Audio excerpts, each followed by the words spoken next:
Good morning, Ms. Dillon.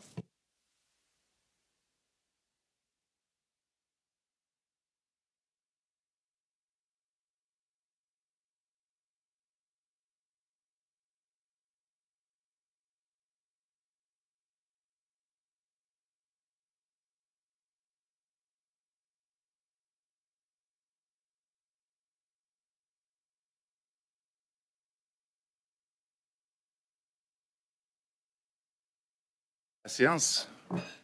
Bienvenue tout le monde à la... I call this meeting to order. Welcome to meeting number 95 of the House of Commons Standing Committee on Canadian Heritage. First of all, I'd like to reassure the interpreters that today I will avoid all kinds of lame puns, etc., so that their work may be as easy as possible and that you might be able to follow what's happening. Because I will be speaking mainly in French. Today's meeting is taking place in a hybrid format pursuant to the standing orders.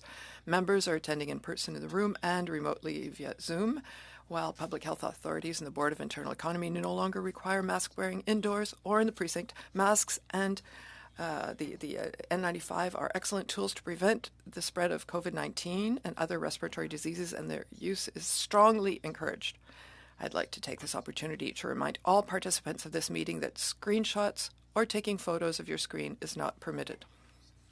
Even though this room is equipped with a powerful audio system, feedback events may occur, and I would like to ask you again, as do chairs at every meeting, to be very vigilant for the well-being of the interpreters. A earpiece that's placed too close to your mic or to the mic of your neighbor when that mic is on could cause serious injuries to interpreters.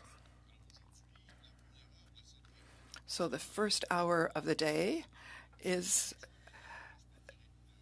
devoted to the Order and Council appointment of Jean-François Bellil to the position of Director of the National Gallery of Canada. Mr. Bellil is with us today. Welcome. You will have the opportunity to speak later. And after that, every MP from every party will be able to ask you questions. But in order to start, Mr. Bellil, you may start with your opening statement for 5 minutes. And I'm telling everyone that I will show you this piece of paper when you have 30 seconds left. And it's not 30 minutes, it's 30 seconds. So, Mr. Bellil, you have the floor for 5 minutes. Thank you. Is the mic working? Mr. Chair, I'd like to thank you and all committee members for the opportunity to meet you. Today marks the 114th day since I joined the National Gallery of Canada as Director and CEO. So it's a uniquely Canadian journey. It started here, extended globally, and then I came back to Canada. I created Plural, the second largest art fair in Canada, and co-founded a private art foundation with venues in Montreal, Toronto, and New York called Arsenal, which is dedicated to helping Canadian contemporary artists to reach wider national and international audiences in the U.S., Europe, and Asia. Then I joined the Musée d'Art de Joliette as Executive Director, Chief Curator, and Director of Philanthropy. Over 7 years, we doubled the in-person visits to the museum and multiplied philanthropic donations by 20. We did this by leveraging the creativity, the expertise, and the ambition of the Musée d'Art de Joliette's curatorial, operational, and administrative teams, by fostering a sense of community and belonging for the donors, volunteers, and visitors who trusted us to deliver on our shared vision for the museum, and in expanding our collection, which now spans more than 9,000 works covering 5,000 years of visual art history in an accessible physical and virtual environment. Opportunity. We have an extraordinary team of curatorial administrative staff whose commitments to building, sharing, and preserving a collection that benefits all Canadians is unfailing. And we collaborate with volunteers, donors, and partners from across Canada whose ambitions for the gallery are limitless. The value of these relationships was felt most intensely during the pandemic. Fiscal 22-23 began as the world emerged from COVID-19. Last year, Total attendance for the gallery was 279,000, up 68% from the year before. And revenues from operation were up 81% to $7.7 million. Most importantly, the gallery could not have survived without that test without the support of the government and Parliament. The National Gallery of Canada Foundation, as well as our distinguished patrons and corporate partners, also made extremely generous contributions, including art donations valued at $11.1 million, helping us to further enhance the collection. Building from these successes, I intend to focus on 3 key points that will all be articulated through art. First, to put at the center of everything we do, meaningful and collaborative relationships with our employees, visitors, and donors and volunteers, community partners, and stakeholders. We are at our strongest when we act as a platform to pursue our collective ambitions as a community of shared interests. Second, we want the gallery to remain a place where the collections, the exhibitions, and the experiences we facilitate are the vehicle for diversity, dialogue, and inclusiveness. We're going to make sure that artwork, rather than corporate policies, does the talking. Finally, we need to keep our strategic focus on transforming the gallery into a modern institution that helps Canadian artists from each of our diverse communities find their voices in local, national, and international conversations. We'll do this by expanding our collection and by building partnerships that help our exhibitions reach galleries, museums, artist-run centers across the country. We'll also build the gallery of tomorrow by digitizing our collections and foster online communities so that Canadians anywhere can enjoy our offerings anytime. Je suis persuadé que nous réussirons. Il n'y a qu'à voir notre programmation d'automne pour le constater. I'm confident we'll succeed. I encourage you to look at our fall programming for signs of what's still to come. From the 2023 Sobey Art Awards, our new Riopelle Crossroads in Time Centenary Retrospective, our forthcoming Humor and Horror exhibition of Indigenous art, Nick Sequark's work, the 2023 Lacey Prize, and the Governor-General's Awards in Visual and Media Arts, the gallery will be the hub of enlightening, lively, and inclusive dialogue about the role that art and culture play in shaping the Canada we know. Thank you very much. Thank you very much, Mr. Villian. You ended 45 seconds before the time you were allotted. So now we will pass to the questions. First speaker, Ms. Thomas, you have 6 minutes for your questions. Thank you, Mr. Chair. Thank you for taking the time to come today and to answer important questions for us. My colleagues and I do have important questions to ask. However, I do need to move a motion at this time, first and foremost. So it is my intention to move the following motion. I should say, sorry, it's not just my intention, I am moving the following motion. That the president of the CBC, Catherine Tate, appear before committee for a total of 3 hours on Thursday, November 2nd, 2023. I believe everyone has received this motion. The clerk sent it out. However, I'm happy to pause at this time should anything else need to happen administratively before I speak to it. Point of order. Monsieur Julian. I find this very disrespectful to our witness. Ms. Thomas has the opportunity at the end. That's normally when motions are moved, but we have questions for the director of the National Gallery. Monsieur Julian, j'entends votre commentaire qui est plus un commentaire. Mr. Julian, I hear your intervention, which is more a comment. Ms. Thomas filed her motion within the time allotted, and she has the time to speak about this. I have no intentions of filibustering this meeting. I do have intentions of speaking to my motion and then allowing it to come to a vote. So let it be known that if this meeting is frustrated in any way beyond that, it is because of Mr. Julian. So your point of order, Mr. Chair, just not to frustrate the meeting, just to ask a question to the clerk. Do we even know if Ms. Tate is available for anything beyond the prescribed time? Have we reached out to her beyond the prescribed time for Thursday, based on the language in the motion? And also, do we have resources to do longer, just so that we can sort of manage our own expectations accordingly? Vous voulez répondre, Madame la Greffière? Do you wish to answer, Madam Clerk? Yes, so for the resources, it is a good question, and should the motion pass, I would request the additional time. For Ms. Tate's availability, I asked. She has a meeting and needs to leave at 9:30. However, should a motion be passed, that doesn't mean that she won't change depending on what the committee decides.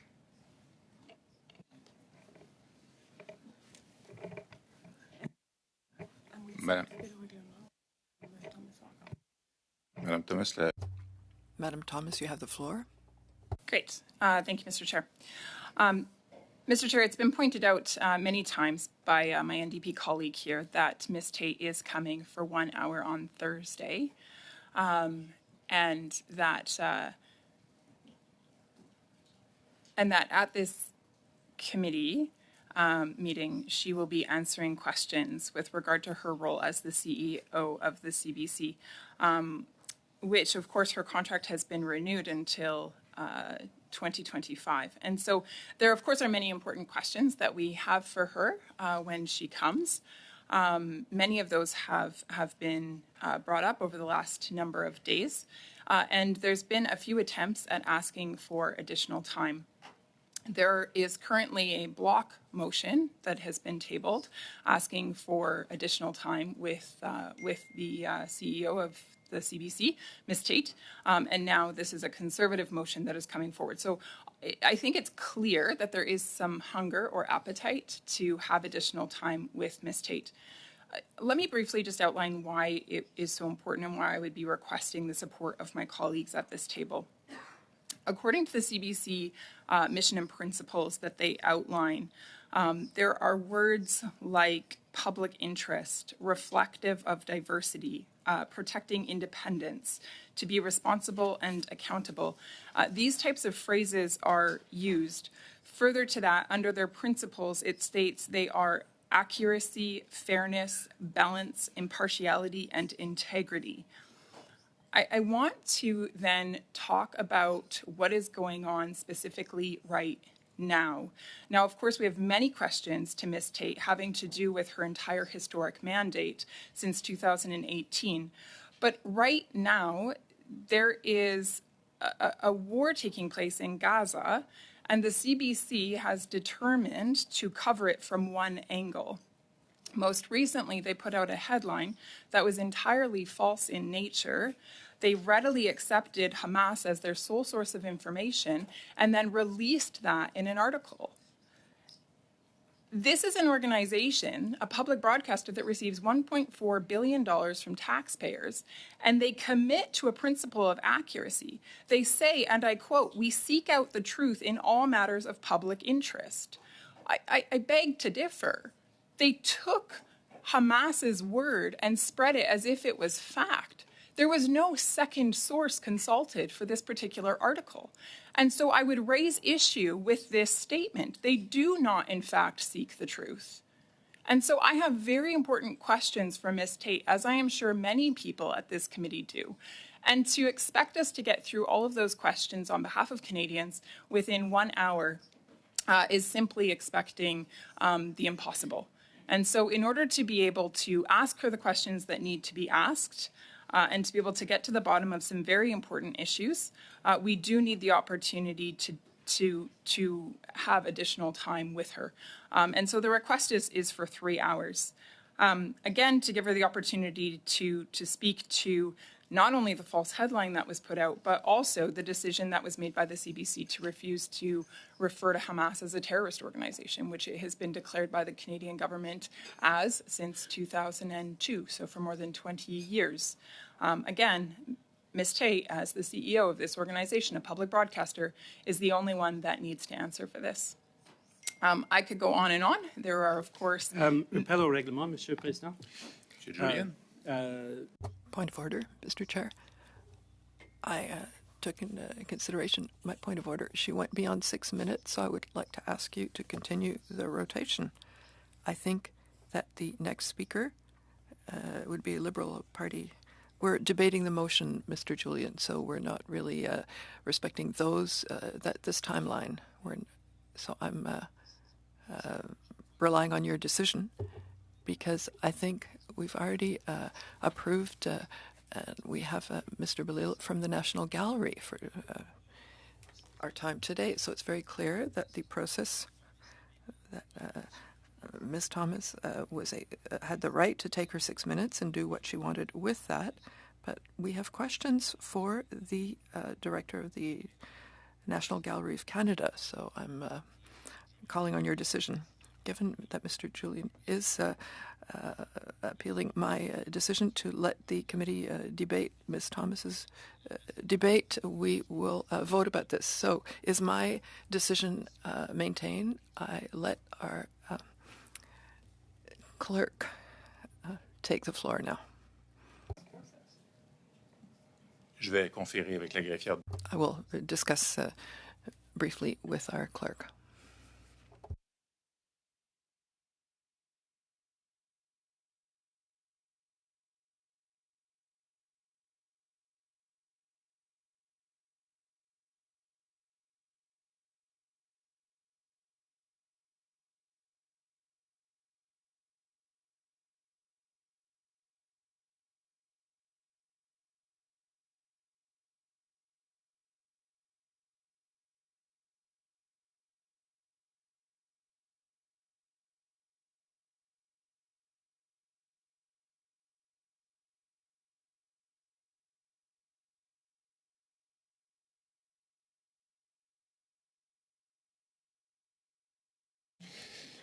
Madame Thomas. Ms. Thomas, well, the regulations are clear. When a decision has been challenged, we can't debate it, even though the decision has been done in respecting the House regulation. We have to pass immediately to a vote. And as you also know, we cannot debate a challenge of the chair's decision. Monsieur Nour-Mohamed, on a un vote. Mr. Nour-Mohamed, we're voting, so we can't debate at this point. So I invite you to keep your comment or question for later. It's just a question of procedure. So we made a decision that it's possible to challenge the chair's decision. Thank you for the French word, Mr. Chair. But the issue for me is that if we proceed to a vote on the motion, so it's something important, but to my mind, well, we're debating. I explained very clearly that we cannot debate after a chair's decision has been challenged. The rule, as I said earlier, allowed Ms. Thomas to continue the debate on her motion. Mr. Julian is challenging that decision. So my duty now is to pass to a vote, and that's what we're going to do at this point. Madam Chair, could you please call the question? Et pour?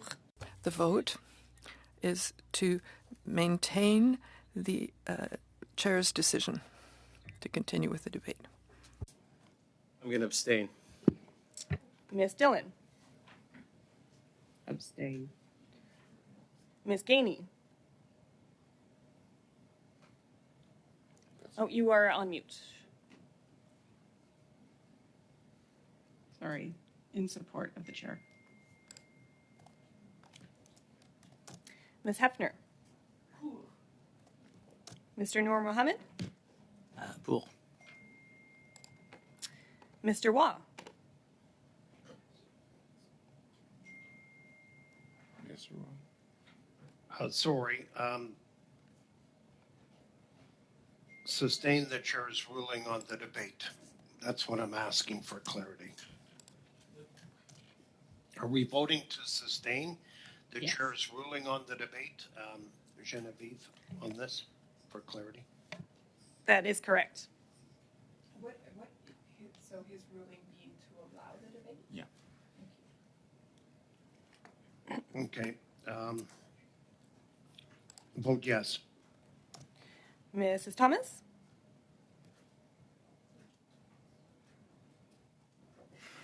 I vote yes to sustain the current debate. Ms. Gladue? Oui. Mr. Shields? Yes. Mr. Julian? No. That is 7 yeas, 7 pour, 1 nay, 1 contre. Rappel au règlement, Monsieur le Président. Monsieur Julian? Point of order, Mr. Chair. Given that I understand the committee has supported the chair's ruling, I'm wondering if we should ask Mr. Bellil to leave. We saw that with filibusters in other committees that keeping our witnesses when there is a filibuster is problematic. I hear your request, Mr. Julian, and I assure you that if I see the debate being longer, which doesn't seem to be Ms. Thomas's intention, I will ask Mr. Bellil to leave. But now we can still hope that the debate can be short. Madame Gladu. Yes, Chair. I certainly think we can get through this quickly. Ms. Thomas has clearly stated she's not filibustering, and I want a chance to speak to this, and then I have questions for this existing witness. What I would say is, technically speaking, when I raise my hand function to get in the line of speaking, anytime there's any other dilatory vote or anything, this system is automatically taking my hand down. So I wanted to be sure that I wasn't removed from the original order. Je vous rassure, Madame Gladu, vous êtes la prochaine en liste. I reassure you, Ms. Gladu, that you're next on the list. Thank you. Ms. Thomas, you have the floor. Thank you, Chair. I appreciate that, and thank you to the committee.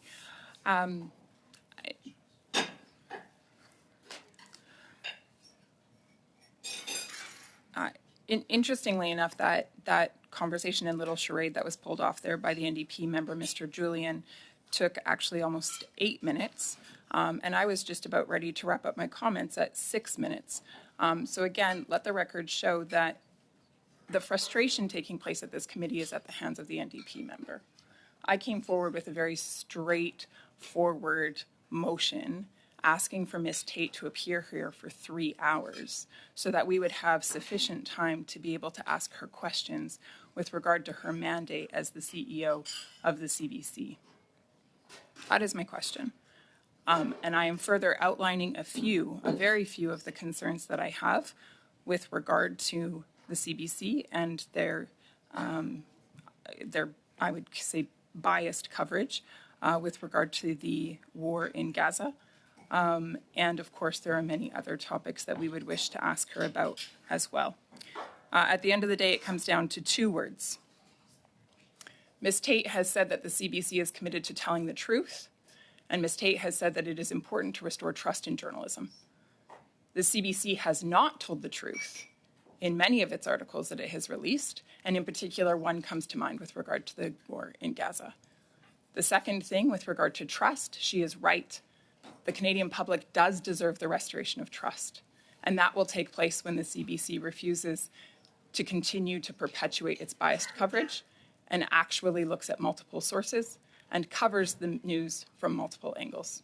And so we're going to give her the opportunity to answer questions in this regard when she comes on Thursday, and we would ask that that would be 3 hours long. Thank you.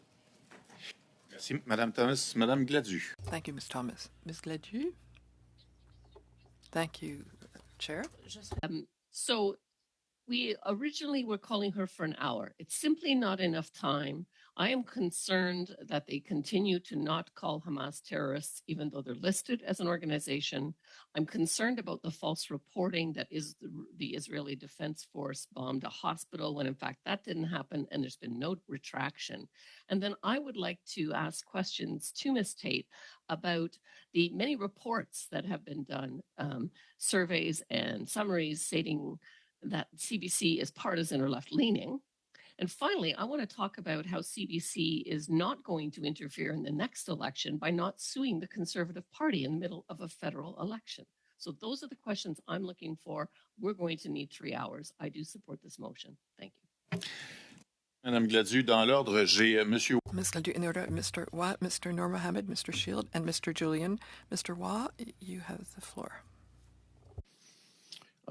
Thank you, Chair, and it's nice to see you in the chair today. Sorry I can't be with you in person, but I agree with both members that have spoke about the head of the CBC coming for 3 hours on Thursday, if possible. I'm also concerned with the recent reports that the CBC News is investigating claims of Indigenous identity. The latest is Buffy St. Marie that has rippled through my province, including the Piapot Reserve, which she has grown up. And so Brody Fenlon of CBC posted the reason why CBC News is starting to investigate the Indigenous identity.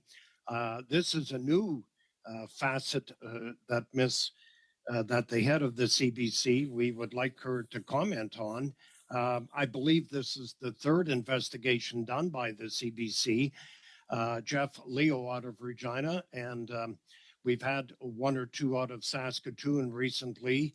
And I just want to know if they are the only organization that I see in this country investigating claims of Indigenous identity. So I would support the motion to get Catherine Tate to committee for up to 3 hours. Thank you very much.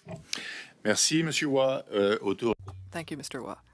Mr. Nur Mohammed, you have the floor. Thank you, Mr. Chair. And I, like Mr. Julian, find it regrettable that we are wasting Mr. Bedell's time, but here we are. I think it's important to remember that Ms. Tate is indeed coming on Thursday, and it's nice that everybody in the room has now acknowledged that indeed she is coming on Thursday. The clerk has indicated that she has, certainly reached out to see what her availability is, but we have no idea what Ms. Tate's answers are going to be to the questions that she's going to be asked. I'm assuming that members will treat her with a respectful approach, and that at the end of that meeting, if people are not satisfied, we have the option to bring forth a motion to bring her back, if that is what we need to do. I must confess I am troubled by the ongoing claims, assertions, whatever we want to call that, that the CBC is somehow behaving in a manner, or that people are trying to get Canadians to believe that somehow the CBC is on the side of terrorism, and that those that decide that government interference and that government should be dictating to journalists in the CBC what they should be saying, etc., is okay. I think that we should be very, very careful and mindful of the fact that we live in a country where the independence of the media and the freedom of the press is critical. I mean, I shudder to think about what a conservative government might do in dictating the terms of what journalists should and should not be allowed to cover, what is news and what isn't. I'm not really interested in living in an Orwellian world like that. So I think it's really important for us to ensure that we do everything we can in this committee to recognize, to preserve, protect, and indeed to defend the independence of the CBC and Radio-Canada, and to stop this ongoing demeaning of the work that they do, of their journalists who put themselves in harm's way to provide Canadians with news. We don't have to agree with what they say or how they say it, but I think we have to agree that their independence is paramount.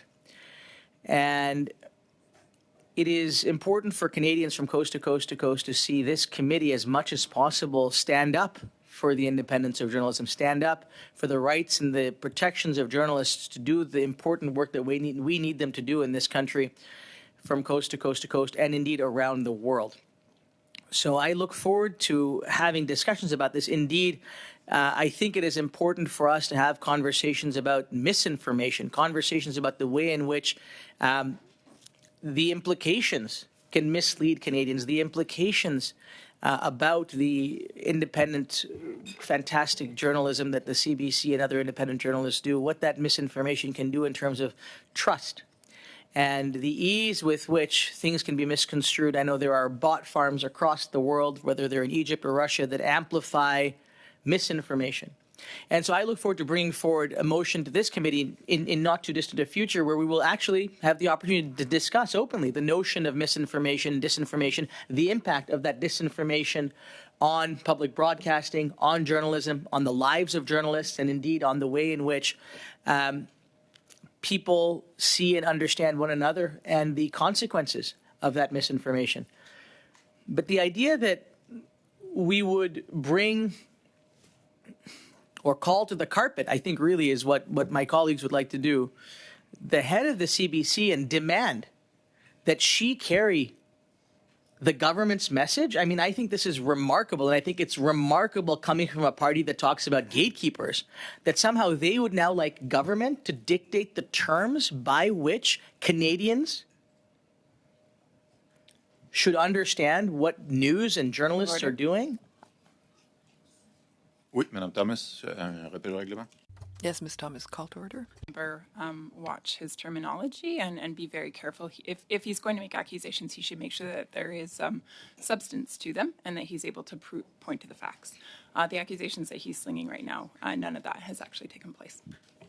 Merci. Vous complétez, Monsieur Normand. Thank you. Can you continue, Mr. Nur Mohammed? I will take no lessons from somebody who says that the CBC is on the side of terrorists. I think that is aberrant, and what it does is it puts journalists at risk. And I know that I certainly assume that that is not the intent, but my goodness, it certainly feels like it. I think it is absolutely within the purview of Canadians. It is their right to demand and to question editorial decisions. That's what the Ombudsman is for. That is why there is an independent ombudsman of the CBC. But I just find it strange or troublesome that we as politicians would call journalists, those that represent journalists, come here and ask questions of them to explain themselves and explain their decisions. I don't always like what I read in the media, Mr. Chair. I've had things written about me that I didn't like. But I don't attack those journalists because you know what? They have the right to do what they do in this country. I don't always have to like what they say, but I will absolutely always defend their right to say it. Thank you. Merci. Monsieur Shields. Thank you. Mr. Shields? Here, I call a question. La question sur la motion. Donc, so we call the vote. Monsieur Shields, il reste 2. Mr. Shield, there are speakers on the list. We can't call the vote until there are speakers. Just to quote Mrs. Thomas a few weeks ago when she said that I will make this committee hell. And she's certainly proving that she is willing to do that. What I find disturbing about this isn't just that she is making the committee hell, yet again stopping the committee from doing its work, in this case with the National Gallery of Canada, an important cultural institution that is financed by the federal government, where we are unable now to ask questions of the new chief executive officer after what has been, I think, fair to say, a troubled period in the National Gallery. Thank you. We are absolutely able to call to order. Mr. Julian is actually the only one standing between us being able to do that. Mr. Julian.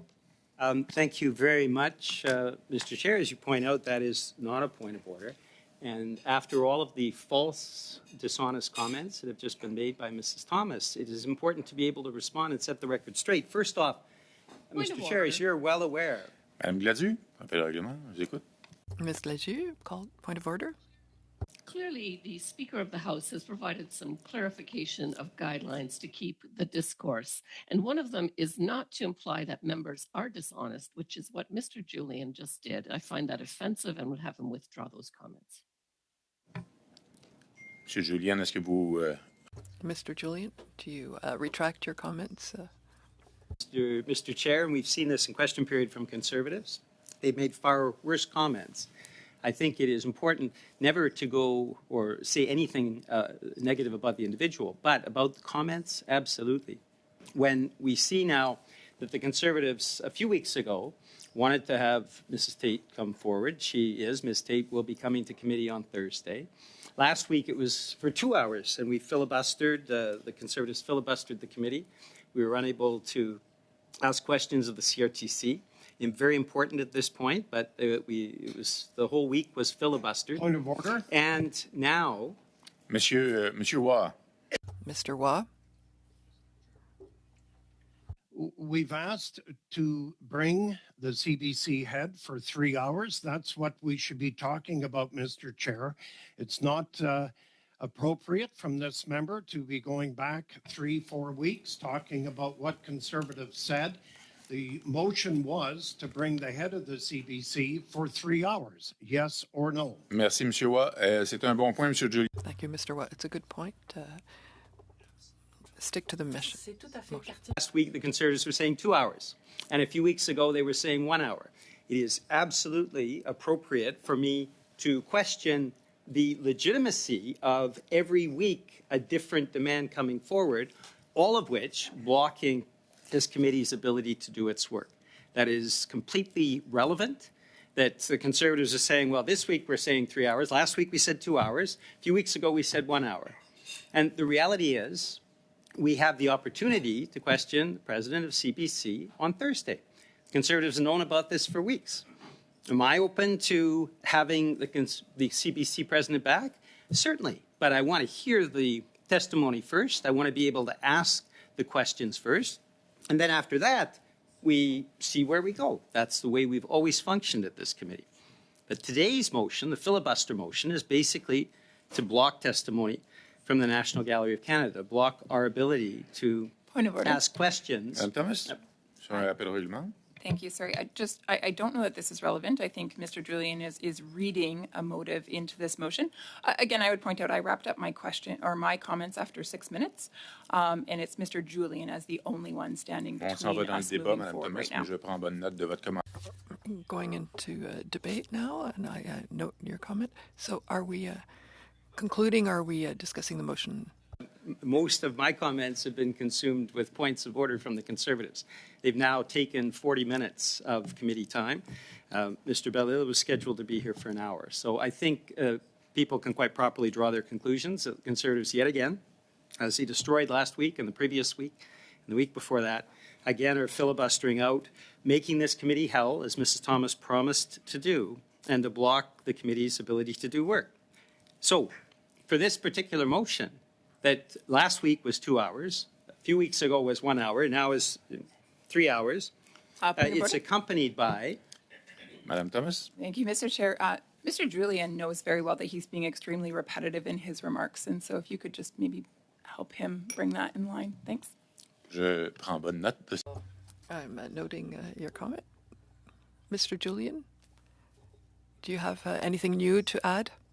Sure. I think the comments of Mrs. Thomas last week, which tied journalists, CBC journalists who were in critical situations, dangerous situations in the Middle East, and purported that they were on the side of terrorists, were incredibly irresponsible and regrettable. They have been universally condemned. Mrs. Thomas has yet to apologize to those journalists. She should. She should do it promptly. She should do it immediately. And quite frankly, her refusal to apologize for those comments that both you, Mr. Chair, and myself and a number of others found incendiary is profoundly regrettable. Monsieur Watt, sur un rappel au règlement. Mr. Watt, a point of order. On the table, Mr. Chair, I went 36 seconds on when I talked about why I want Ms. Tate here. We do have a guest. We would like to get to this vote. But Mr. Julian continues to talk about issues that don't deal with this 3-hour motion. Can we please get to the vote that Ms. Thomas has asked for? And Merci, then we'll wrap up. Thank you, Mr. Watt. Yes, well heard. So, Mr. Julian, I want to say there's only one more person on the speaker's list, and it's Ms. Gladu. I'm quite convinced that she'll want to call the vote quickly, and we would still have time to have a round of questions for Mr. Bellil. Yes, Chair. I have withdrawn my hand, so Mr. Julian is the only one standing between us and a vote. Merci, Madame Gladu. Monsieur Julien, la balle est dans... Thank you, Ms. Gladu. Mr. Julian, the ball's in your court. Conservatives are showing rampant hypocrisy. Have eaten up 40 minutes of this meeting with points of order and speeches. I think it's very clear. The facts speak for themselves. The fact that they've changed their motion every week and they have eaten weeks of this committee time is regrettable. And I am concerned about the report that now has been sitting because of the Conservative filibuster for weeks without being considered, and the victims of the abuses that we've seen in sports deserve more than yet another conservative filibuster. Merci. Comme il n'y a plus d'orateurs sur la liste, on peut passer au... Thank you. Since there are no further speakers, we can call the question. The motion.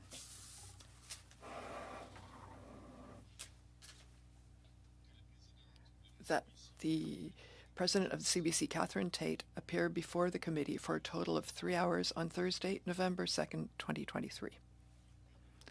Would you like me to read it in English? Is that correct?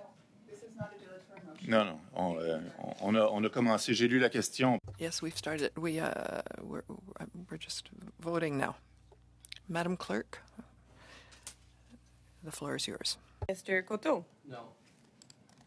Ms. Dillon? No. Ms. Gainey? No.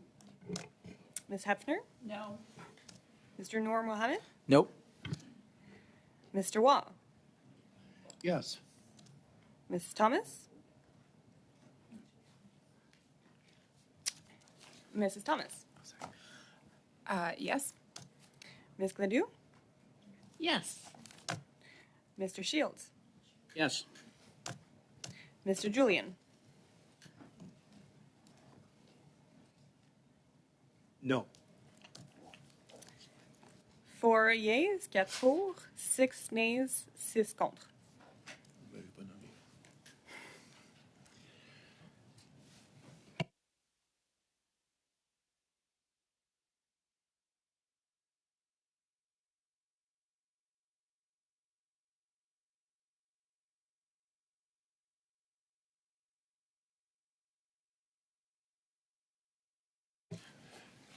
Monsieur Shields, vous avez la main levée. Mr. Shields, your hand has been raised, but after the vote, the results have been announced. We normally move back to the work of the day, which are questions for Mr. Belil, unless you have a point of order.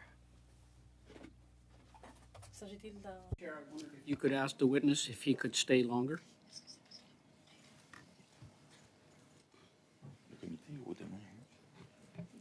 Mr. President, I do have later appointments, but I can potentially stretch it by 10 or 15 minutes. Merci, Monsieur Bellil. D'accord, Monsieur. Thank you, Mr. Belil. So if you agree, Mr. Belil has the generosity to give us 15 to 20 minutes, if I understood clearly. Thank you. So it's the Liberals' turn. Ms. Hafner, you have 6 minutes.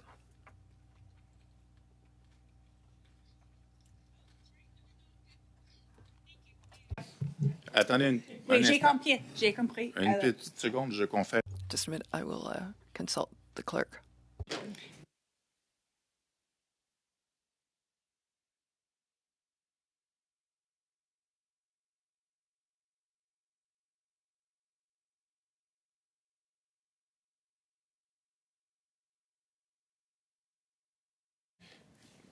Vous allez... So given the limited time we have for questions and given that you used your time for debating your motion, I would like each party to have the opportunity to ask questions of Mr. Belil. So you'll come back in the next round. The Green Book. Il y a des précédents, c'est-à-dire que normalement, There are precedents. Normally the practice is that once the time has passed, be it used to ask questions or to debate a motion, the current practice want us to move to the next speaker. There have been exceptions over time, but generally speaking, we move to the next speaker.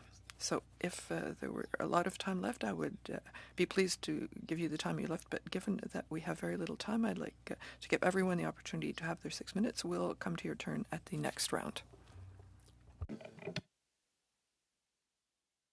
Présidente, alors... So,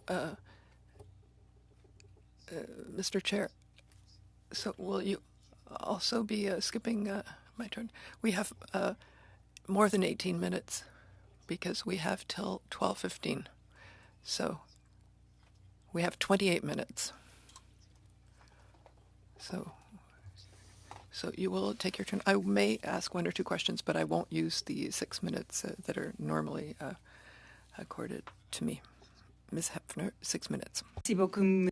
Thank you very much, Chair. So to Mr. Belael for being with us today and being so patient while we get to our questions. I was telling you that my colleague, Mr. Koto, and I are very familiar with the Art Gallery of Hamilton, which is very well served under the leadership of Shelley Faulkner. And I was interested in your opening statement. You talked about moving the collection of the National Gallery beyond the boundaries of the museum that you're in charge of, that people that may not have access to the National Capital, may not be able to come to Ottawa, can also maybe enjoy some of the art that is in your collection. Could you expand a little bit about how you intend to do that? Thank you for your question. I think it's a very important question, Mr. President. The National Gallery of Canada is the only art gallery or museum that has a national mandate as set out by the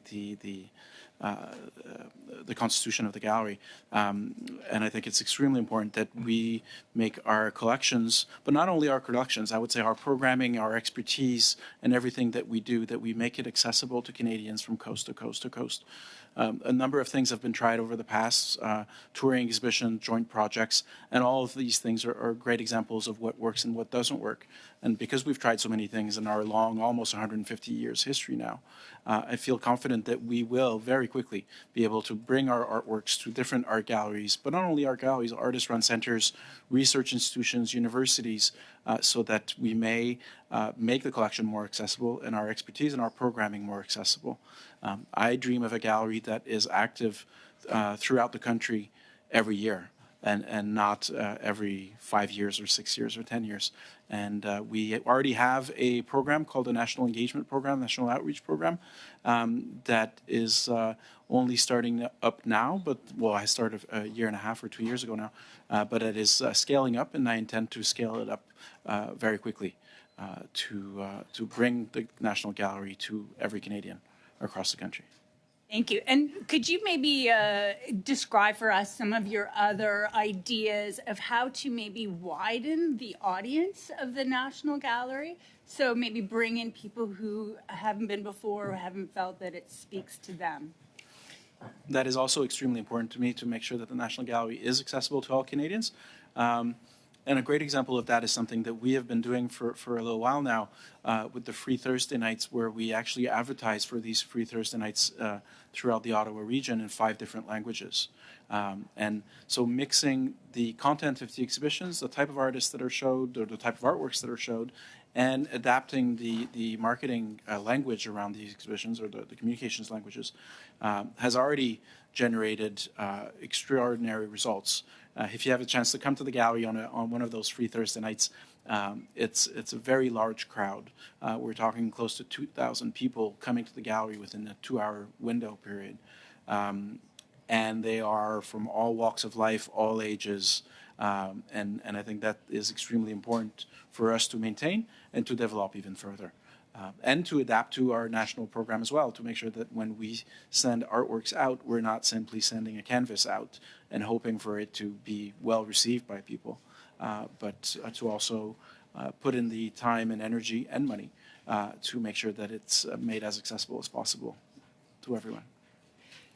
You spoke about the plan to have more outreach across the country. What about internationally? Is there any ideas to maybe collaborate with galleries around the world? I mean, I might be biased, but I think there's a lot to be gained in sharing Canadian art with the world. For sure. And that's something that is also part of our mandate, and I think that is extremely important. I personally come from living abroad for a good part of my life and looking at Canadian art from an international perspective. And so this is something that I'm extremely interested in and fascinated with. Of course, the Canadian representation at the Venice Biennale every other year is sort of the pinnacle of that international outreach. But I think it needs to come together through partnerships with other galleries on a regular basis. And touring exhibitions, and we are doing that. We have an exhibition right now in Berlin of the group of Canadian artists General Idea that is a tremendous success, and it was shown in Amsterdam last year. So these types of exhibitions that we build with other partners. We're also working on an exhibition called Woven Histories that is about the history of textile art that we co-produce with LACMA in Los Angeles, MoMA in New York, and the National Gallery of Washington. And that will be coming. It's being showed in Los Angeles right now, and it will be showed in Ottawa next year. Fantastic. Am I close to time? 30 seconds left. Maybe I'll just ask you in the remaining minutes if you have anything else in your, say, 5-year plan that you want to highlight for this committee? I think another big priority for the coming years is building up in-house capacity to make sure that we produce the best exhibitions and the best catalogs and the best research about Canadian art that we can. I think the National Gallery needs to be a locomotive for that type of content. And I want to build that in-house capacity to make sure that we assume our leadership role on that front. Thanks very much. Merci, Madame Hefner. Merci. Thank you, Ms. Hefner. Thank you, Mr. Belil. Usually it's the Bloc Québécois' turn, and I'm the only member of the Bloc here, to have the floor. Given that I'm chairing today, I will ask my colleagues to grant me one question that I'd like to ask Mr. Belil, if you don't mind. But I'll take a minimum amount of time because I would like to leave time for the colleagues. I know Mr. Belil a bit. He was the director of the museum in Joliette. We had the opportunity to meet on several occasions. And one thing really concerned me over the past few years, it's the situation of the National Gallery of Canada. We know that there was a situation that concerned many people. It was the trend that was being given to the museum's mission, which was going a little bit into excessively towards EDIs. And I was wondering how you have the intention to have to deal with an ideological orientation which might come from policies. Are you aware of what happened over the next few years? I know you're arriving with a blank page today and you have the we want to do things, but how do you want to deal with this kind of an influence for the years when you'll be directing the museum? Thank you for your question. As you mentioned, I have not been directing the museum for a long time, so I can't, unfortunately, not really talk about what happened in the past, but I can talk about today and the future. But inclusion, so the transformation of museum institutions currently, it's not just happening at the National Gallery of Canada, it's happening all over the globe. Museums want to better understand biases and prejudices that have been part of our history and to correct them. For me, it's very important that these collections, these exhibitions may happen, or that this process happens in a positive and transformative way. We have to recognize the diversity of Canadians and of Canadian artists, and that has to be done by adding things and not by subtracting from what the museum produces and exhibits. And I think the best way of doing this is to ensure that decisions are made with the right people around the table and a good representation of that diversity, both internally and externally, and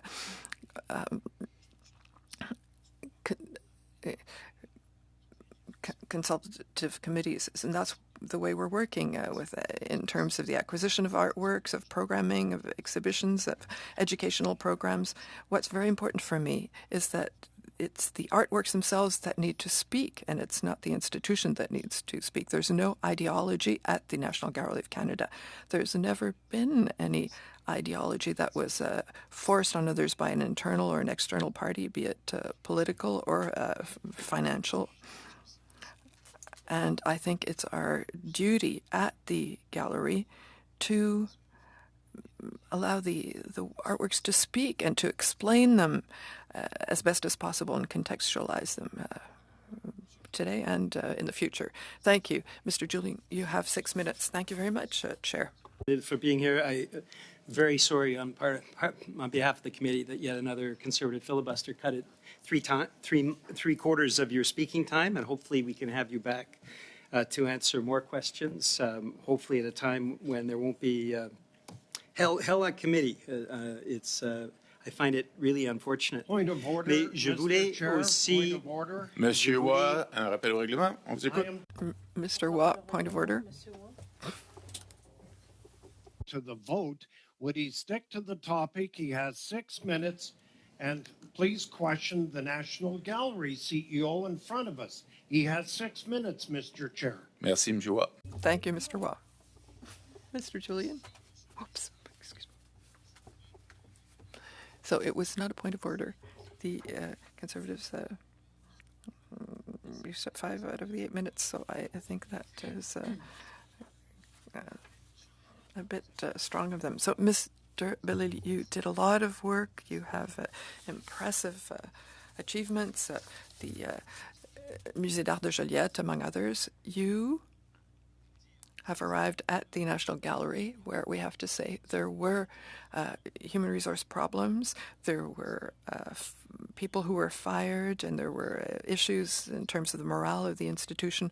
What did you do to start to reestablish better morale for an institution that's so important throughout the country in terms of human resources? Thank you very much for your question. As I said earlier, I can't discuss the past, but what I can say is that since I've come into this position, my first priority is to listen to what the teams have to say, to understand what they're experiencing at this point, what they have in mind, and to to help build a positive team spirit. Earlier, I talked about the importance of strengthening the in-house capacity of the institution, so that starts with people. I have a management style which Joliette showed that is really based on people, individuals. Since I've been appointed, I've spent a lot of time meeting the people of the museum teams to understand what works in the organization, in their opinion, what does not work as well and could be improved. All this in the objective to have continuous improving of our way of working and of our working relationships. And that's already bearing fruit, I believe, as far as the general atmosphere of the institution goes. And what I've been experiencing is that there's a very strong appetite for building this internal capacity to build exceptional projects which will help show the work of Canadians from sea to sea and internationally too. So it's on this human element that we have to base ourselves. Notion to the other. I represent a BC riding. For most of my constituents, they will never have the opportunity to go to that extraordinary building conceived by Moshe Safdie. And so I'm interested, because you mentioned in your initial remarks transforming artists at the local, national, international level. What kind of outreach does the National Gallery do, and how do you perceive it doing in the years to come for artists, for example, in British Columbia? And for the public in British Columbia, who may never have access to 5,000 kilometers to come to Ottawa. In many cases, if they do come, it's a trip of a lifetime.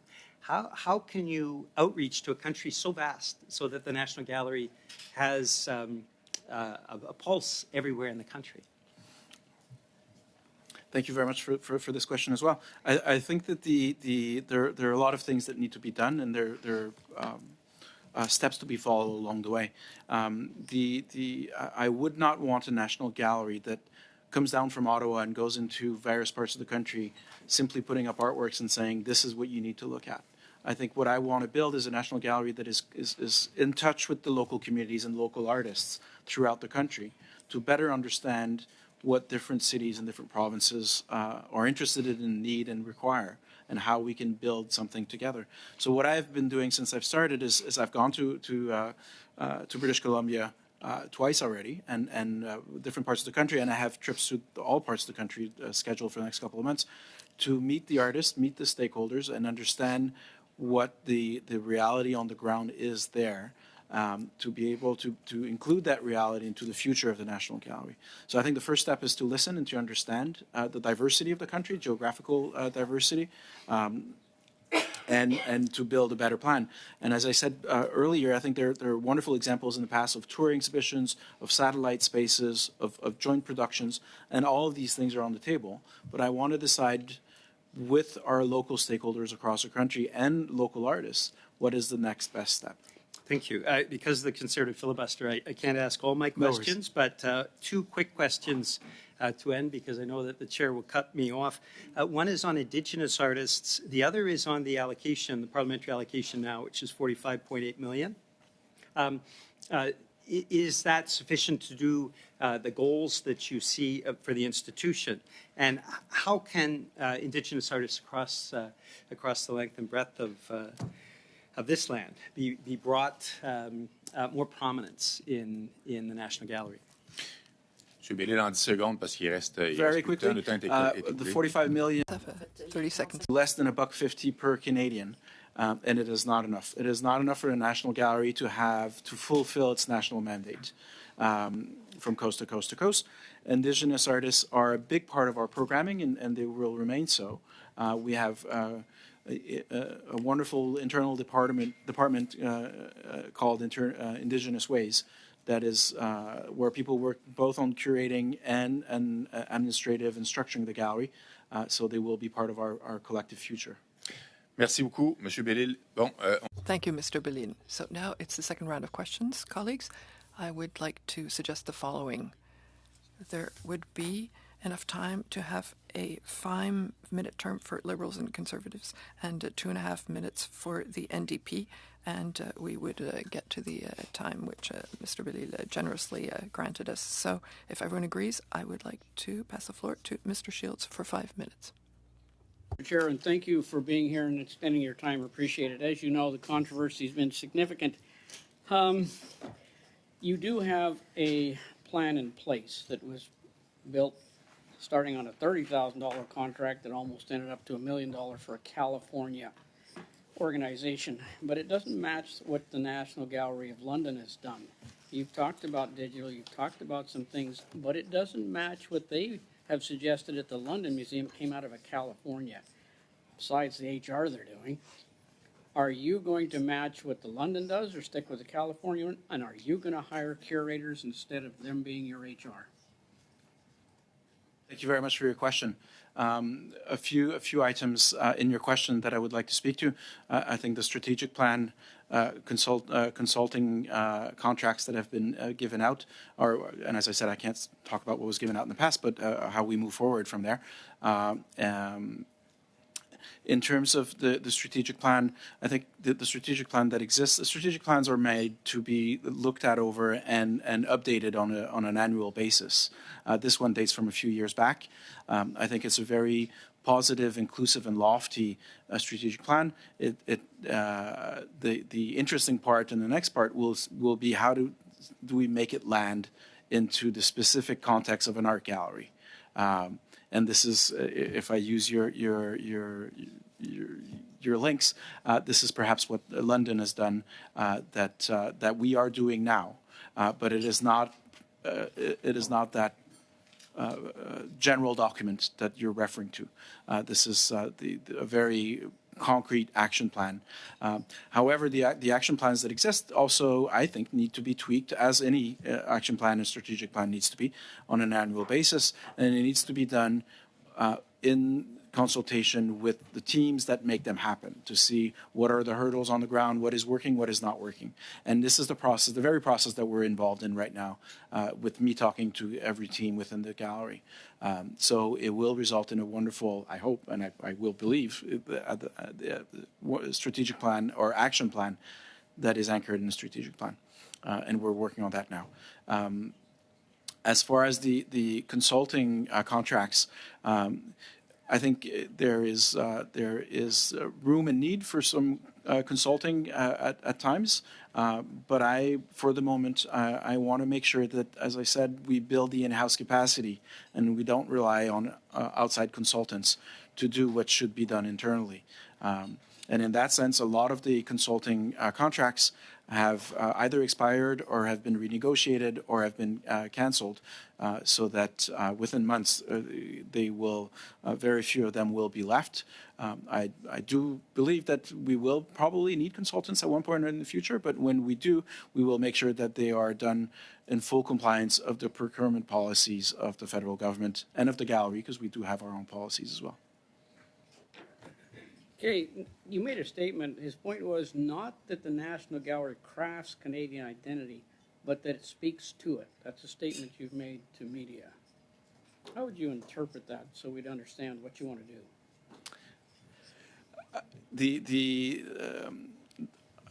The Canadian identity, we're not into crafting identities, I think. I think we're artists are into raising interesting questions and generating dialogues that are interesting. And our role is to bring those artworks that have these questions in them to the public space. But the National Gallery does not have and should never have, I think, an opinion in these questions and dialogues. And so if there is a Canadian identity being crafted or being questioned or being improved on or whatever, however you want to say it, by artists and Canadians across the country, then wonderful. And that's going to transpire through the art. It should not transpire through us. Thank you. Appreciate your questions. I'd like to move some motion, notice of motion that has been distributed, given the Department of Canadian Heritage approve anti-racism grants of $130,000 to Mr. Maroof, that the Community Needs Media Advocacy Center, despite his open and repeated history of racism, anti-Semitic violent, and anti-Francophone language, and that after 8 months, the Department of Canadian Heritage confirming that they have revoked the grant funds and requested a return in full, the Department has yet to receive any of the revoked funds. The committee demand the immediate return of all government grant funding awarded to Mr. Maroof and call on the Government of Canada to collect the revoked grant funds by any means necessary, including legal action. Here, testimony from the Minister of Heritage on this matter within 1 week of this motion being adopted, and report this to the House. Monsieur Shields, est-ce que c'est votre volonté de débattre de votre motion en ce moment? No translation. Do you want to debate? Mr. Shields, do you want to debate the motion now? Point of order, Mr. Chair. Monsieur You did say Julien? no. I thought it is customary to give a notice of motion for the next meeting. No, he said it was on notice. It was on notice. Elle a été distribuée vendredi. It was distributed Friday. So, Mr. Shields would like to debate it. Rappel au règlement. Now starting a second filibuster, not allowing the second Monsieur tour. Julien, ce n'est pas un... Mr. Julian, it's not a point of order. They are now starting a second filibuster. I have Point of a order. second question period Monsieur to Julien. ask of Mr. Bellil. Je vous entends, monsieur. Mr. Julian, I hear you. Mr. Shields has a right to debate the motion that he presented on Friday, and I would like to know if that is his intention. But, Ms. Thomas, you have a point of order. You have the floor. Monsieur Shields, votre souhait est de débattre. Mr. Shields, so you choose to debate your motion right away? A point of order, Mr. Coteau? Oui, excellent. Yes. Excellent point. I will ask Mr. Shields to say if he wished to debate his motion. D'accord. Avec l'accord du comité, on va... So with the approval of the committee, we will warmly thank Mr. Bellil for your presence and your patience and your generosity in your answers. Mr. Bellil, thank you very much. We let you leave now. Madame Thomas, Monsieur Shields, vous aviez terminé? Mr. Shields, were you finished?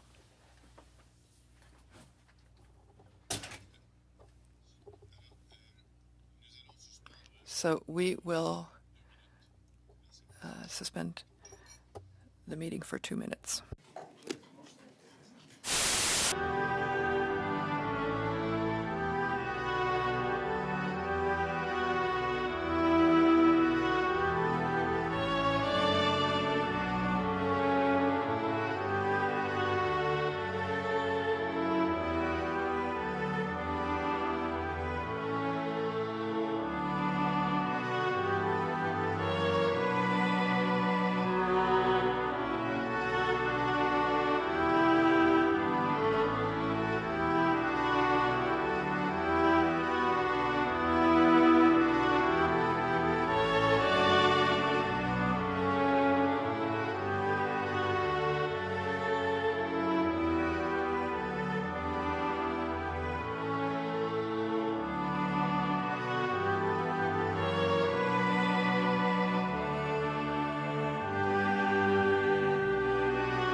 We're going to resume.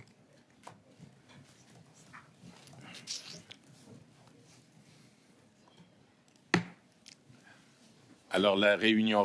So we will now debate Mr. Shields' motion. The list of speakers are Ms. Thomas, Ms. Gledu, Mr. Waugh, and Mr. Noor Mohammed.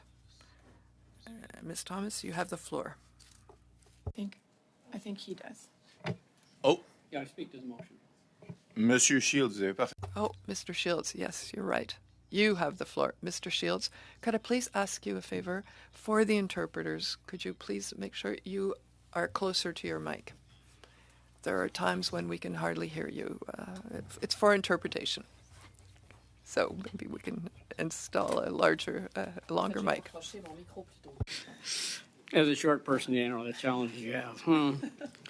Thank you, Mr. Chair. I think this is an important issue. We dealt with it some time ago in the belief that there could be the result that needed to happen that we asked for. Again, it's the media that has pointed this out and has brought it up again. And that's why when the media is paying attention to something that we did back some time ago, that they brought up the story about how this hasn't been followed through and the challenge it's creating for us in the sense of what Mr. Maroof has done and what he did so wrong and the grant that was given him to continue that kind of work. And so the request for the return of that money, I think, is critical, and by any means by which we can get it returned, that's the only penalty we can place on him as this committee.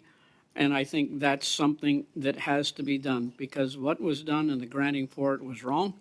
And we as a committee made a decision to force that return of that grant. And I think that's important for Canadians to understand that we're following up on that.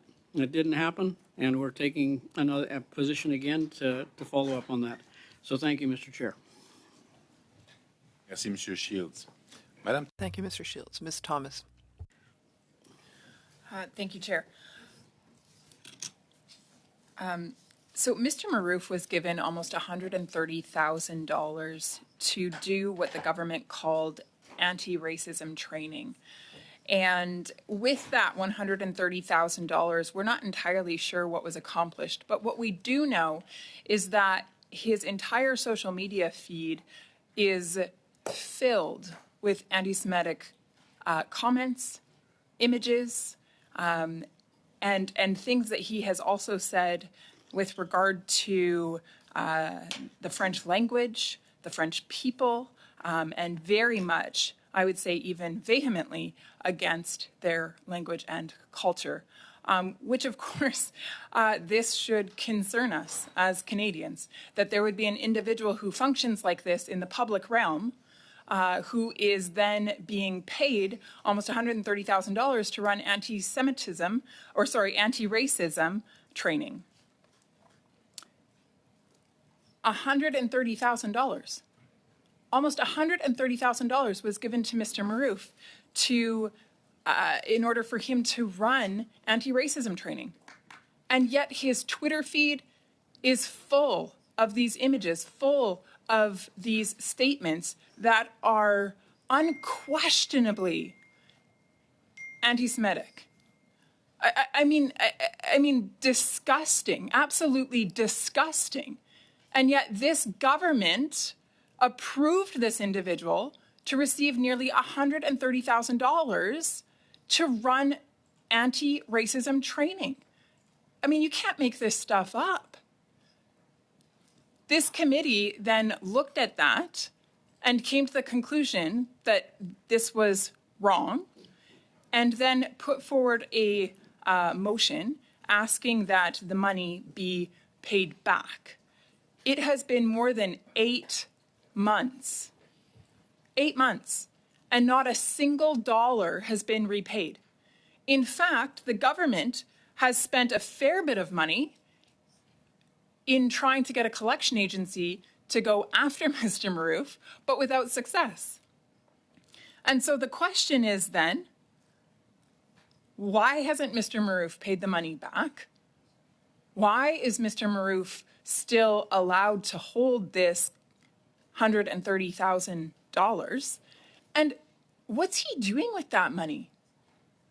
And one of the reasons why that question is all that much more important right now is because of the war that's taking place in Gaza and because of the heightened tensions and the heightened anti-Semitic behavior and comments that are being made in this country. Meanwhile, $130,000 taxpayer dollars still remains in the hands of a verified anti-Semite. That's extremely dangerous and problematic. And so we are asking that this committee demand the immediate return of all government grant funding awarded to Laith Maroof, that the committee call on the Government of Canada to collect the revoked grant funds by any means necessary, including legal action, that the committee hear testimony from the Minister of Heritage on this matter within 1 week of this motion being adopted, and that this then be reported to the House. And so the reason why the Minister of Heritage needs to come and answer is because ultimately it is her responsibility to make sure that this money is brought back into government coffers. It was given to an anti-Semite. And he has been demanded to pay it back. And he needs to make good on that. And it is within the mandate of this committee to ensure that that is the case. So if the members at this committee vote against this motion, they will be saying it is okay for Laith Maroof to hold this money and for it to continue to perpetuate his anti-Semitic behavior. They are saying it is okay for the government to turn a blind eye. They are saying it is okay for the Heritage Minister to not have to answer for this. And they are saying that there is no accountability to the Mr. House. Chair.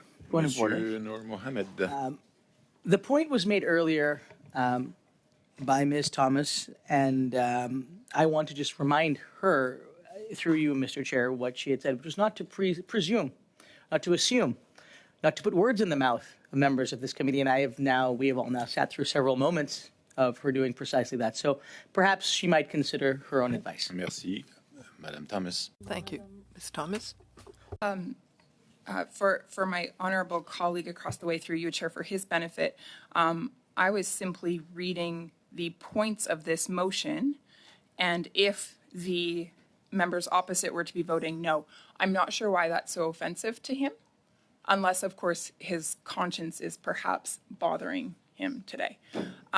Point of order, Mr. Chair. Monsieur This is now Mohamed. the second time that Ms. Thomas has made specific comments in respect of me, which I am now beginning to see a trend in. I don't want to assume what her intentions are, but it seems awfully convenient that the 2 times we have been discussing issues related to anti-Semitism, the 2 times that we have discussed issues related to people saying abhorrent things about the Jewish community, Point her of comments order. have been made Merci. directly to me, and I am now Point of really order. beginning to take offense to this. Madame Thomas, sur ce So, Ms. Thomas? I have to be able to come to this committee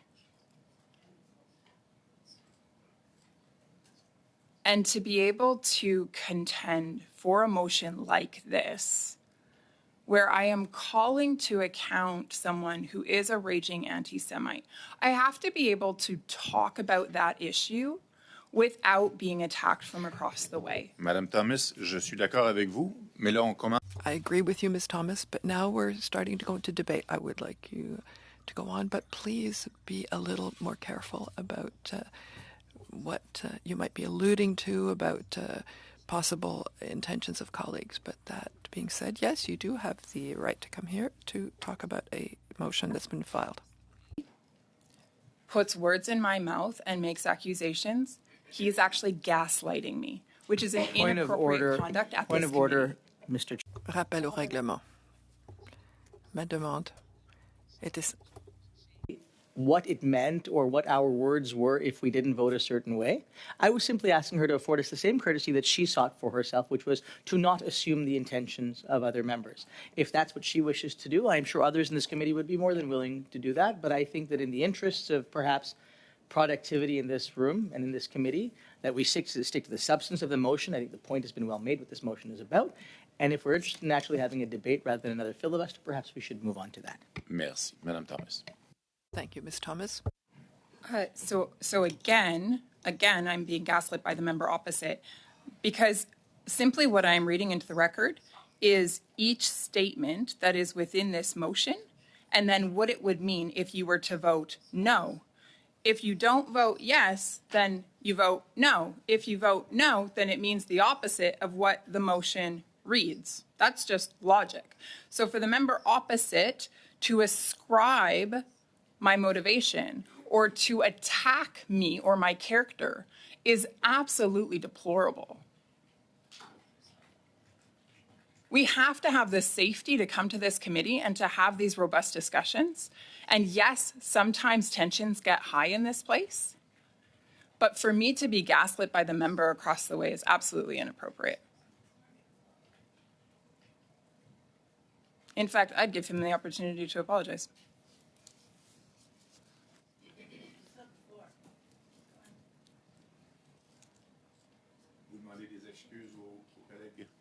Madame Thomas?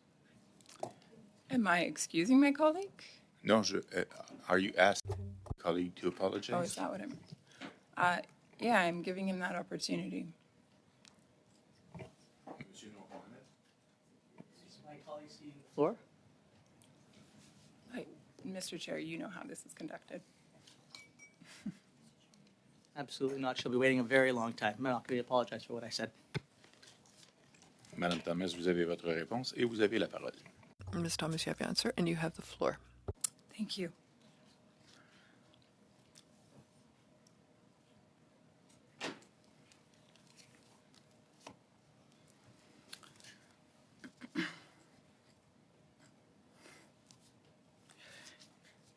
It's interesting to me the level of tension that is created by a motion that is asking for an anti-Semite to be held accountable. An anti-Semite who was given close to $130,000 by this current government. And the members across the way can't stand it that a motion like this would be moved that would hold this individual to account. A motion that would draw attention to the fact that this individual took this money and has been demanded to pay it back but hasn't. A motion that points out the fact that the current government has done little to go and get that money, to hold Mr. Maroof to account. It's been more than 8 months and not a single dollar has been repaid.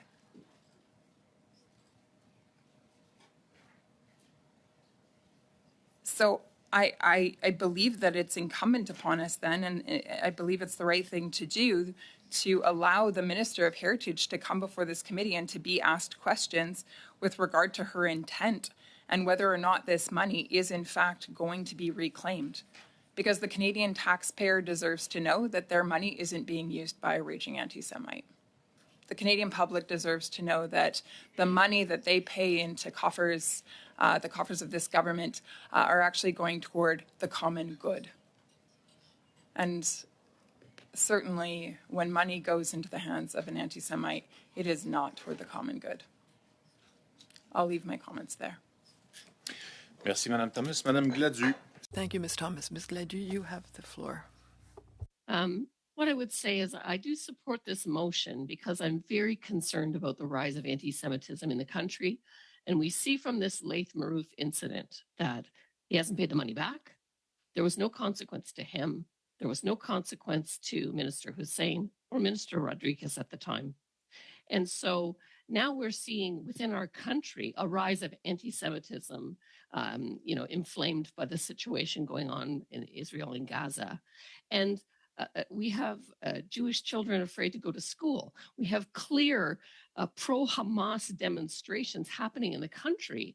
And people are saying to me, where are the police? Where is the consequence? Where is the action? What is the thing that the government will do to stop this rise in anti-Semitism so that Jewish people can be free here in Canada to worship in safety?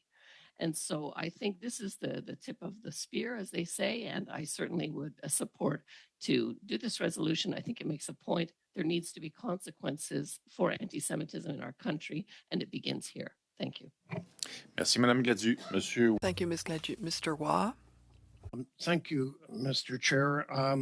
I was appalled when I saw the article by Jamie Sorkonic last Wednesday. Listen, we had heritage officials in this very committee stating the fact that 123,000 of the 134,000 has still not been paid back. They held back 10,000 of the first grant, the anti-racism grant that the Department of Canadian Heritage did award Mr. Maroof 134,000, but they're waiting to hear back on the remainder 123,000. We were told by department officials at the time that they've sent it to collections and they haven't received a dime back. I will echo what my colleagues have said. Last night, we received from the Sergeant of Arms issuing that we should lock our offices coast to coast back home. We are in an intense time. In Saskatchewan, two or three offices have been invaded in the last couple of days.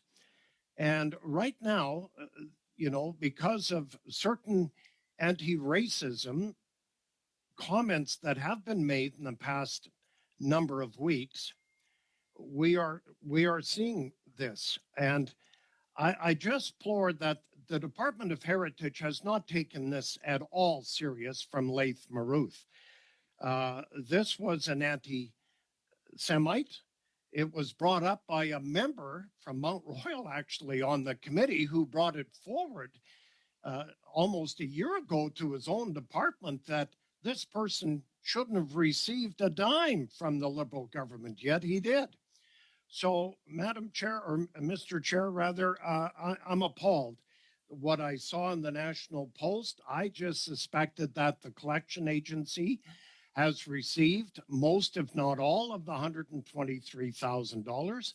I support the motion put forth today by Mr. Shields, and I will call for the vote. Comme vous le savez, Monsieur Waugh, avant d'appeler. As you know, Mr. Watt, before calling the question, we have to go through the entire list of speakers. There are still people. And now it's Mr. Noor Mohammed's turn. Mr. Chair, I want to begin by putting a couple things on the record. I take great pride in being amongst the first members of Parliament on any party to condemn what Mr. Maroof did. On August 21st, when the issue first was brought forward, I put out a statement saying that Mr. Maroof's comments were vile, racist, and anti-Semitic. They are wrong by any measure, and particularly for someone that is supposed to be working to help eliminate racism from broadcasting. I stand by every single one of those words. I believe Mr. Maroof's actions were vile, they were reprehensible, they were anti-Semitic. They did absolutely nothing to advance the cause of diversity, inclusion, or elimination of racism in this country. And I believe that to be the case, and I believe every single person in this room would agree with that. So I think it's important for us to not try to use incredibly inflammatory language around things that are causing deep distress in communities right now. In my writing, this has been something that was of great upset to my constituents. And I believe very strongly that Mr. Maroof should never have received the funding that he did. I believe very strongly that Mr. Maroof should pay back every single dime of the money that he received from the government and the taxpayers of Canada. I also understand that collecting money from people once they have it, no matter the instruments that we have at our disposal, can sometimes be difficult. It is my understanding that this is now turned over to a collections agency, and I don't know if anyone opposite has ever had an experience with a collection agency. Thankfully, I have not, but I understand that to be a very, very unpleasant experience, and I'm hopeful that they are successful in their work. And I don't want anyone to assume for a moment that any of us think that Mr. Maroof should be able to keep the money that he got from the federal government, nor do I want anyone in this room to assume that anyone condones anything that Mr. Maroof has said or done, because we don't.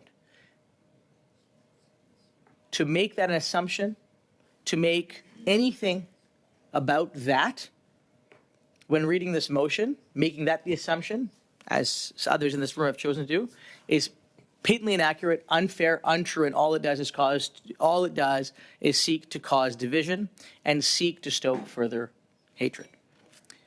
I am concerned about a motion that seeks to call the minister, who, by the way, was not the minister at the time, to come and present within a week.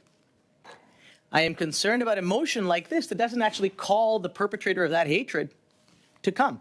So it leads me to wonder whether this is a political hit or whether it's a desire to actually collect the money. If this is a desire to collect the money which the taxpayers of this country must have back, I think the real question is, how do we make sure that the work that is being done to collect that money is being done? And I think it's important for us to be able to ask those questions, and we are asking those questions. This motion calling for the minister to appear and to explain, I'm not sure exactly what the minister is going to be able to explain to us beyond this has gone to collections. There are legal processes underway to collect that money. And if there are other things beyond that, I mean, I don't know if the Conservatives are proposing to send a hit squad. I don't know if that's in the toolkit that is being proposed. But I'm very, very curious to understand what else. Point of order. Madame Gladu, rappel au règlement. Yes, Madam Gladu, point of order. sure what the member opposite was meaning by us bringing a hit squad.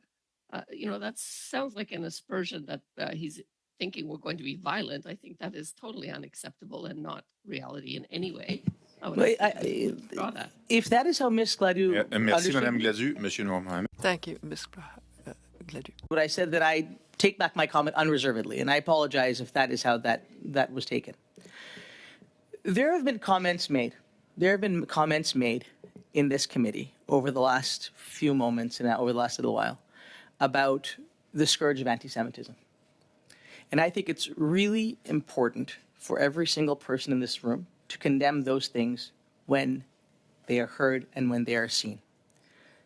I think it's important for members opposite to condemn those members of their party that chose to have dinner with a raging anti-Semite, Islamophobe, and neo-Nazi. I am still waiting for every single member opposite to do that. Because, my goodness, if we are going to hold ourselves to that standard, then we must all be held to that standard. And I take great pride and great responsibility in ensuring that when I see an act of anti-Semitism or Islamophobia or hatred, that I speak out against it. That is our obligation, even when our colleagues are doing that. It is important for us not to equivocate on this stuff. And so I look forward, as part of this conversation, for the members opposite who have yet to apologize unreservedly for the actions of their colleagues and their party in hosting an anti-Semite from Germany, part of a neo-Nazi organization. Madame Thomas, un rappel au règlement. I'm still looking for that apology to all Canadians. Monsieur Noir-Mohamed, Madame Thomas, un rappel au règlement. Thank you. Point of order, Ms. Thomas. Still waiting for an apology from the Liberals on behalf of the Prime Minister for doing blackface. D'accord, on est dans le débat. On va arrêter de se... Monsieur Noir-Mohamed, vous avez la parole encore. So this is, I think, very, very clear. So they have now said that as individual members who take responsibility for their own actions, they are not prepared to call out their own colleagues for that. And that's fine. That is their prerogative and that is their decision. Rappel au règlement. I appreciate the point raised there that Ms. Thomas, point of order. own actions, just like the Prime Minister is responsible for choosing to do blackface. On est clairement dans le débat et on est en train de se lancer de la boîte en pleine face de part et d'autre. S'il vous plaît, Monsieur. We're in debate now. We're mudslinging. So, Mr. Noor-Mohamed, can you please speak about the motion? Given that we are so keen, all of us, to make sure that we don't do things and that we shouldn't be doing things to incite hatred or racism, that as we ensure that we work hard to make sure that our colleagues call out when they are associating with anti-Semites, Islamophobes, neo-Nazis, that we take it upon ourselves to make sure that our colleagues are doing that. And that we take it upon ourselves to apologize when we try to implement government policies like a ban on the niqab, or we apologize for voting against motions that condemn Islamophobia. I think it's really important that we hold ourselves to these very important standards and that we are consistent in that. And so I am grateful that all of us in this room have decided that we take it upon ourselves to condemn anti-Semitism and Islamophobia because that's the right thing to do. I think we have all rightly condemned the work, I think we have anyways, that we have all rightly condemned the work of Mr. Marouf. Monsieur Waugh, rappel au règlement. Yeah, so Mr. Watt, point of order. please stick to the motion, which is calling for the Laith Maruth money to be returned. That is what we are trying to accomplish here this morning. Merci, Monsieur Waugh. On s'en tient à la motion. Thank you, Mr. Watt. We will stick to the motion. Mr. Nur Mohammed. Mr. Chair, so perhaps I might just end with this. I think Mr. Waugh's point is absolutely right. If the goal of this motion is that this committee pass a motion saying that the government of Canada must do everything in its power to get that money back, I don't think you're going to see any objection from anybody on this side of the House. And if they are prepared to amend, or if we are able to work on an amendment to this thing that says this committee would like for the government of Canada instructs, directs, whatever word we're going to use, to get that money back and to report back to this committee on the progress, I don't think you're going to get any objection from here. If that's the intent, let's do this, Mr. Chair. Est-ce que j'entends, Monsieur Nur Mohammed? To hear Mr. Nur Mohammed that you're proposing an amendment to the motion, and if that's the case, would you want to read it to us more precisely so that we could note it and circulate it to all members of the committee? Yes, if you give me a few minutes, we'll suspend for a few minutes so that you could prepare an amendment to the motion. All right, thank you. We will suspend the meeting for a few minutes.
Alors, on reprend. So we will resume our meeting, dear colleagues.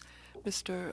Noor Mohammed prepared an amendment to the motion. Mr. Noor Mohammed, I will invite you to read the amendment that you're proposing. Thank you, Mr. Chair.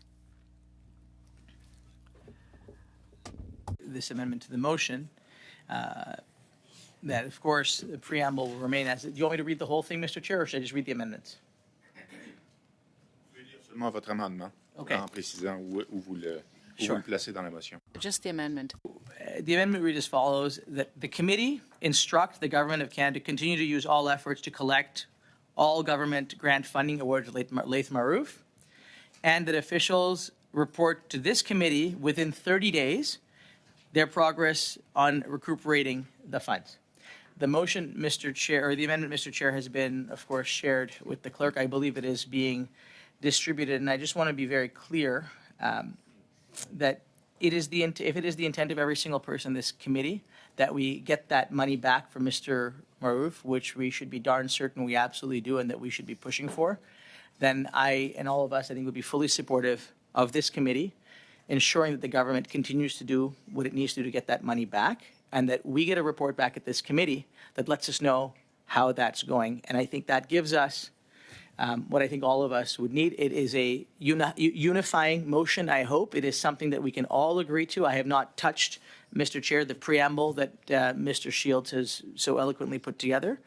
I think we all agree on the facts. I think we all agree on what needs to be done. I think it would be a wonderful show of unity, given everything that is going on in this country right now, particularly around the rise of hate, for us as a committee to vote on this unanimously to support it. And then to move on to the very, very important work that Mr. Julian noted, of getting back to the work of discussing safe sport, which athletes from across this country who have been through terrible trauma deserve us to finish. So I hope, Mr. Chair, with that, we can find some unanimity, we can find some ability to really work together and to get this thing passed. Mr. Chair, I know we are now pretty much out of time in this room. I had more things that I did want to say about this, because I do think that this meeting should not end without us all being absolutely on record that Mr. Marouf's comments were vile, reprehensible, disgusting, anti-Semitic, anti-Francophone. They are anti-Canadian, un-Canadian in their truest form. And I think that getting this money back for the taxpayers of Canada is something that we all are united and committed to doing. And that's what I really hope this amendment, along with Mr. Shields' preamble, will actually accomplish. With that, Mr. Chair, I think it may also be worthwhile for us to now adjourn the meeting so that we can begin this conversation properly anew. Thank you, Mr. Chair.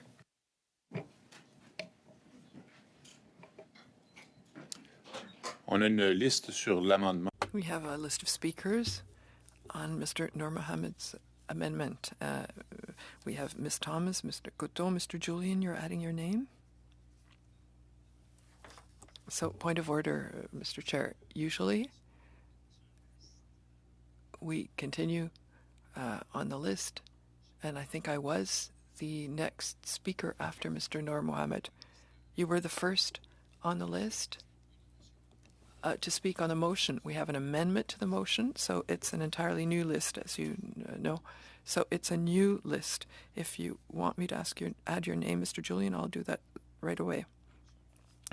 Again, Mr. Chair, normally we add the people who are already on the list if they want to speak on the sub-amendment. We don't create a new list. If people want to talk about the sub-amendment, that the order needs to be kept. Mr. Julian, I hear you. I have conferred with the clerk before even having the amendment filed to know what we do with a preceding list. The decision that I took corresponds to the recommendations and the discussion I had with the clerk. You're free to challenge my ruling yet again. I know that the committee approves your chairmanship, so I will not attempt to challenge this. It's indulgence, rather. Thank you. But normally the chair asks the people who are already on the list if they want to continue on that point. And if you had asked me that question, I would have said yes, I wish to speak about the sub-amendment. I'll note that for next time, and I will take your recommendation into account. Mr. Noor Mohammed, did I understand in the last part of your comments that you were asking that we adjourn the meeting today? Is that what I heard? Yes, that's right.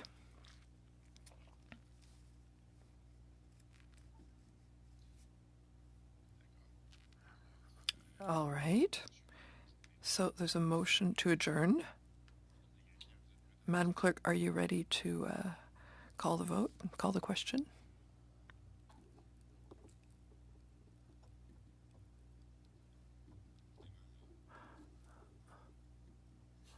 Obviously. So it's a motion to adjourn the meeting. Yes. Ms. Dillon? Oui. Ms. Gainey? Oui. Ms. Hefner? Oui. Mr. Noor Mohammed? Oui. Mr. Wah? No. Mrs. Thomas? No. Ms. Gladue?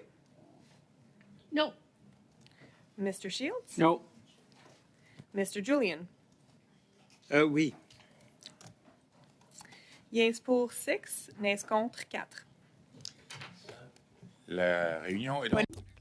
So the meeting is adjourned. I just asked, I did call it before. Can you just confirm the schedule for next week, for the next day? I'm not asking him to do it for you. I'm asking him to do it for me. If you don't want to listen, that's fine. You don't have to. C'est Madame Tate. Mrs.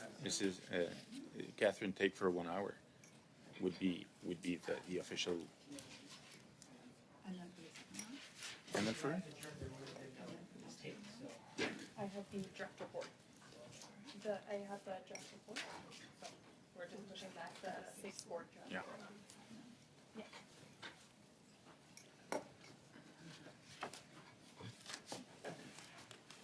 Okay, it's done. Bye-bye. Good job. You're so good we don't leave. You're free to go.